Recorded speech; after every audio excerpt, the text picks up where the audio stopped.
Top and টি-20তে নিজেদের প্রথম ম্যাচে মেলবোর্ন রেনেগেডসের মুখোমুখি বাংলাদেশ হাই পারফরম্যান্স দল এইচপি। শুরুতে ব্যাটিংয়েও আকবরের দল। ওপেনিংয়ে এলেন জিসান আদম আর তানজিদ হাসান তামিম। ওপেনিং থেকে ১৯ রান, এর মধ্যে তামিমের একার সংগ্রহই ১৭। ১৮৮.৮৯ স্ট্রাইক রেটে ৪-৪-এ এই রান করেন তিনি। আউট হন রেনেগেডস বোলার পিয়ারসনের বলে ক্যাচ দেন স্টুর কাছে। তারপর নেন আরেক বিধ্বংসী ব্যাটার পারভেজ হোসেন ইমন। শুরু আক্রমণাত্মক ক্রিকেট।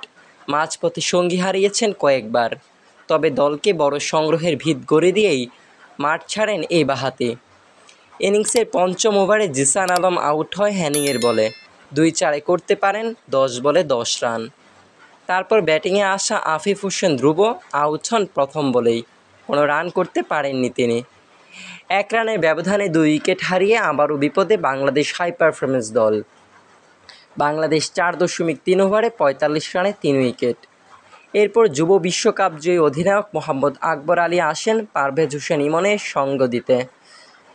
এই দুজনের পার্টনারশিপ থেকে আসে গুরুত্বপূর্ণ ৪৭ রান। আকবর আলী আউট হয় ১৮ বলে ২১ করে। হেনিংয়ের লাফিয়ে ওঠা বলে ক্যাচ ধরেন হেনিং। বাংলাদেশ ১০.৫ ওভারে ৯২ রানে ৪ উইকেট। এবার শামীমের সাথে ইমনের জুটি। পঞ্চম উইকেটে এই জুটি থেকে এলো ৫১ রান। ততক্ষণে 50 পূরণ করেছেন পারভেজ হোসেন ইমন। ইনিংসের ১৭তম ওভারে যখন তিনি আউট হন, তার নামের পাশে ৪৮ বলে ৬৯ রান। ৭-৪-২-৬ গড়া এই ইনিংসে স্ট্রাইক রেট ১৪৩.৭৫। ডিকসনের বলে হার্বের কাছে ক্যাচ দিয়েছিলেন তিনি। ইমন আউট হওয়ার পর আবু হায়দার রনিও দ্রুত ৮ বলে ১৩ করে ১৭০ রানের বড় সংগ্রহের ভিত গড়ে দেয় বাংলাদেশকে। মেলবোর্ন রেনেগেডসের পক্ষে সর্বোচ্চ ৩টি উইকেট নেয় হেনিং, আর পিয়ারসনের শিকার ২টা উইকেট। ১৭০ রান ডিফেন্ড করতে নেমে শুরুটা ভালো হয়নি বাংলাদেশের। রিপনের করা প্রথম বলেই ডিকসনের ক্যাচ ছাড়েন বাংলাদেশের ফিল্ডাররা। তারপর মেলবোর্ন রেনেগেডস প্রথম ৪ ওভারে তোলে ৩৪ রান, কিন্তু বাংলাদেশ কোনো উইকেট পায়নি। তারপর আবু হায়দার রনি পঞ্চম ওভারে নিজের ব্যক্তিগত প্রথম বলেই তুলে নেন ডিকসনের উইকেট। ডিকসন ক্লিন বোল্ড হয় ১৬ করে। তারপর ম্যাকডোনাল্ড আর ব্রাউন দ্বিতীয় উইকেটে ২০ রানে জুটি গড়েন, তবে সেটা আর বড় হতে দেয়নি রাকিবুল হাসান।